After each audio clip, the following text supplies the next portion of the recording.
স্বাৰ্থপৰ হ'ব পাৰিলোহেঁতেন বম্বেত থাকি পইচা ঘটি ঢেৰ গান গাই পেলাই নাম কৰি মই কিয় ঘূৰি বিচাৰিলোঁ because I have a liability to my পিপল তেওঁলোকে মোক জন্ম দিছে কথাটো সেইটো মোৰ ঘৰৰ পৰা ওলোৱাৰ পৰা ষ্টুডিঅ' পোৱালৈকে মই 15টামান মানুহৰ বেমাৰ চিকিৎসা কিবা কিবি হস্পিটেল ফিজ কাৰোবাৰ পঢ়া শুনাৰ খৰচ কাৰোবাৰ ল'ৰা ছোৱালী পঢ়া শুনাৰ খৰচ বেমাৰ কিবা কিবি মোক সেইবোৰ চাওঁতে মোৰ 3 ঘণ্টামান যায় চ' আৰু সেইটোত যে মই এতিয়া সোমালোঁ যে আজি 15-20 বছৰ মই তাৰপৰা ওলাব নোৱাৰোঁ কাৰণ ওলালে মই মোৰ নিজক মই ক্ষমা কৰিব নোৱাৰিম চ' সেইটো সেই ৰেছপনচিবিলিটিটো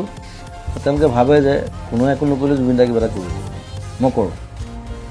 নিজৰ হাতত পইচা নাথাকিলে মই কৰোঁ লাগিলে মই ধাৰ কৰিম কাৰোবাৰ চ' সেইটোত মই আনন্দ পাওঁ তেওঁলোকে আনন্দ পায় তেওঁলোকৰ মুখত যেতিয়া হাঁহি দেখোঁ